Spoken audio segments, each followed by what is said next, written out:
Hey guys, my name is Jamie and I'm a first-year emergency medicine resident. Today I want to talk about a pretty common question in my channel, and that is how to study effectively for exams. And with the exam season right around the corner, I think now is a great time to talk about it. And without further ado, let's jump right in. My tip number one is to stop procrastinating and have a study plan. I know that sounds really obvious, but it's also one of the biggest pitfalls of studying for an exam. The last thing you want to do is wait until the last minute to study for exams. Waiting until the last minute can get stressful, and most of the times it can result in a grade that's not ideal. The best way to stop procrastination is by prioritizing and having a study plan. If you haven't already, I suggest creating a schedule of when your exams are going to be. One of the ways I approach making a study plan is by actually quantifying the materials you have to know for an exam. So to make a simple study plan, I like to quantify what I need to know and then divide it evenly by the number of days I have to study. I then add a comprehensive review day or a day of practice questions to really make sure I know my stuff. And then I take the exam the next day. This is a basic skeleton I use to study for all my exams in medical school, as well as big exams like USMLE Step 1 and 2. For the most part, what you're going to study for first is going to be dictated by which exams you have first. But sometimes exams aren't spaced out evenly, so be sure to prioritize ones that are harder to study for.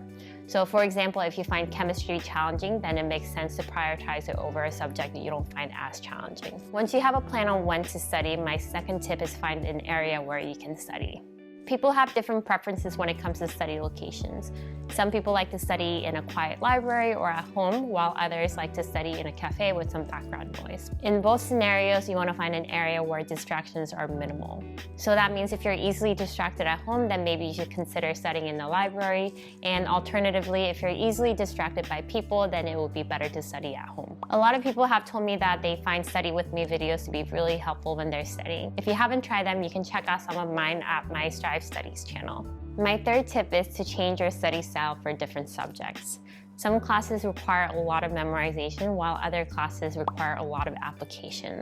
So for example, classes like anatomy and pharmacology require a lot of memorization, while a class like general chemistry and math require a lot of application. So for classes that require memorization, I've made a video in the past about how to best memorize, and I'll link that video up here. And stay tuned because I'm looking to update that video in the future. For application-heavy classes like chemistry or calculus, the best way to improve your grade is to keep doing practice questions, since memorization can only get you so far. My fourth tip is to study in groups and avoid stressful people. One of my fondest memories in medical school is studying in groups. It was like a security blanket because we were able to compare notes, help each other with concepts, problems from practice questions, and things like that. The key to having a productive group is making sure that everyone is on the same page. And with that said, there are some people that you may want to avoid. If you're studying with someone that you're close friends with, after a while it may be hard to stay on track because you may end up distracting each other. So the best way to go about this is going back up to my first tip, which is having a plan. Schedule when to meet up and what topics to cover. And once you're done with that, you can either go back to studying separately or move on to other classes to cover. I personally like to avoid people who stress me out, especially during exams. And this might mean having some quiet time to yourself before exams instead of joining in on the conversation about what you know or don't know, what you think is going to be on the exam.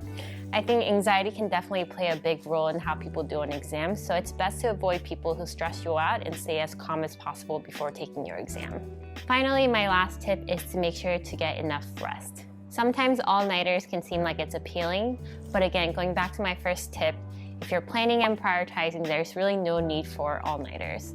Sleeping should be a priority. Several studies have shown that sleep is required for consolidation of memory, and without it, it's harder to absorb and recall information. I've talked about the importance of sleep in a previous video, which I will link up here. But really quickly, the lack of sleep comes with a lot of negative consequences in learning, like decrease in attention span, memory loss, and the ability to concentrate. So please make sure to take care of yourselves and get enough sleep. So that's all the tips I have today on how to best study for exams. And before I close today's video, I'd like to thank Brilliant for supporting today's video. One of the most common questions I get regarding medical school is whether you have to be good at math and science in order to get in. And the short answer is yes, because there's a heavy focus on math and science in the MCAT, as well as the pre-med curriculum. One of the reasons why many students struggle with math and sciences is because we're often taught these subjects in a passive learning environment, like sitting in a lecture hall, when these are topics that are best learned by actually doing the problem solving and interacting with the subject matter. Brilliant is a website that teaches you complex concepts like algebra, calculus, statistics, physics and break them up into bite-sized concepts and help you master them through interactive problem-solving interface. If you want to support this channel and learn more about Brilliant, go to brilliant.org/TheStriveToFit and sign up for free. The first 200 people to use the link will get 20% off annual premium subscriptions, so make sure to try it out before it runs out. Thanks again for tuning in, and if you haven't already, you can follow me on social media at TheStriveToFit on Instagram and Twitter, and you can visit TheStriveToFit.com for some merchandise. If you'd like to check out more videos, please click over here, and I will see you guys next time. Bye!